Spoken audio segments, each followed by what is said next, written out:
প্রত্যেক দিনের মতো আজকেও আপনি রাতের খাবার খেয়ে আপনার রুমে গেলেন এবং লাইট বন্ধ করে শুয়ে পড়লেন, কিন্তু আপনি একবার কল্পনা করলেন না যে এই রাত আপনার জীবনের শেষ রাত।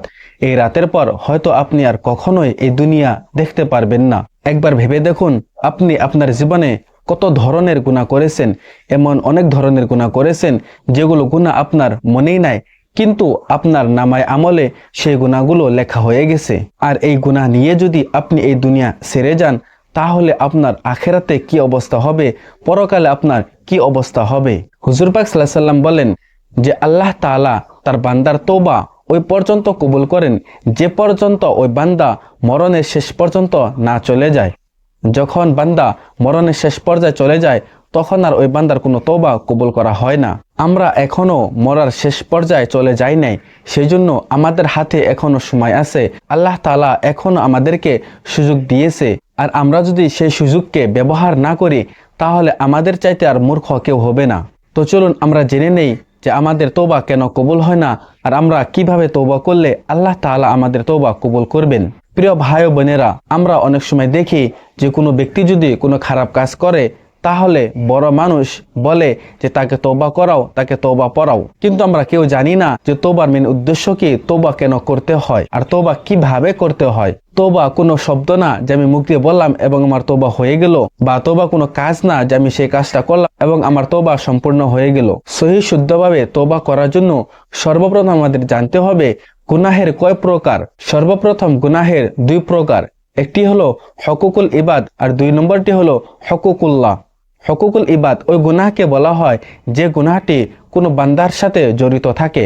যেমন ধরে নেন, আমি কোনো একজন ব্যক্তির পয়সা মেরে খাইছি, বা কোনো একজন ব্যক্তির কোনো নুকসান করেছি, কোনো ক্ষতি করেছি, বা কোনো একজন ব্যক্তিকে আমি গালিগুলাজ করেছি, তার মনে আঘাত লেগেছে, এগুলা হলো হকুকুল ইবাদ। আর যদি আমার গুনাহ হকুকুল ইবাদ হয়ে থাকে, তাহলে আমি যদি সারা জীবন কান্নাকাটি করি, আল্লাহর কাছে তওবা করি, তারপরও আল্লাহ তাআলা আমার তওবা কখনো কবুল করবে না, যে পর্যন্ত আমি ওই ব্যক্তির সাথে মাফ না চাইবো, ওই ব্যক্তির আমি ক্ষতিপূরণ না করব। যদি আমি কোনো ব্যক্তির পয়সা মেরে রেখেছি, তাহলে সর্বপ্রথম আমার ওই ব্যক্তিকে পয়সা ঘুরাই দিতে হবে। যদি আমি কোনো ব্যক্তির কোনো নুকসান করেছি, ক্ষতি করেছি, তাহলে ওই ব্যক্তির সেই ক্ষতিপূরণ আমার করতে হবে। আর যদি আমি কোনো ব্যক্তিকে গালিগুলাজ করেছি, এমন কোনো কথা বলেছি যে কথার কারণে ওই ব্যক্তির মনে আঘাত লেগেছে, তাহলে সর্বপ্রথম আমার ওই ব্যক্তির কাছে মাফ চাইতে হবে, ক্ষমা চাইতে হবে। তারপরে আমার আল্লাহ তাআলার কাছে তওবা করতে হবে। আর ওই ব্যক্তি যদি আমাকে ক্ষমা না করে, মাফ না করে, তাহলে আল্লাহ তাআলা কখনো আমাকে মাফ করবে না। আর তারপরে যখন আমরা তওবা করব, তখন আমাদের তিনটা শর্ত মানতে হবে। এক নম্বর শর্ত হলো, আমি যে গুনাহটা করেছি, যে খারাপ কাজটা করেছি, সে খারাপ কাজের উপরে আমার আফসোস হইতে হবে, আমার লজ্জিত হইতে হবে।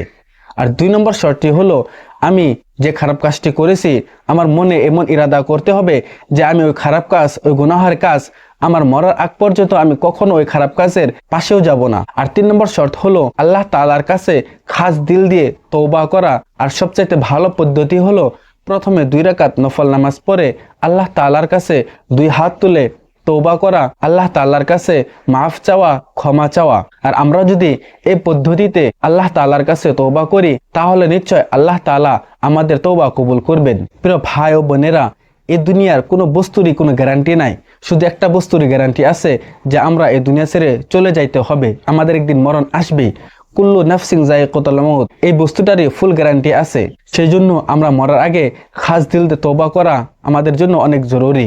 আজকে যখন আপনি রাতে খাবার খেয়ে রুমে যাইবেন শোয়ার জন্য, তখন শুয়ে একবার ভেবে দেখবেন, কল্পনা করবেন যে আমি আমার জীবনে কি কি গুনাহ করেছি, কত ধরনের গুনাহ করেছি, কার হক মেরে খেয়েছি, কাকে আমি গালিগুলাজ করেছি, আমার জন্য কার অন্তরে আঘাত লেগেছে, এগুলো একবার ভেবে দেখবেন এবং পরের দিন সেগুলো আপনি সলভ করার চেষ্টা করবেন।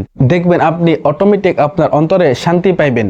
আল্লাহ তাআলা আমাদের সবাইকে খাস দিলে তওবা করার জন্য তৌফিক দান করুক। আসসালামু আলাইকুম।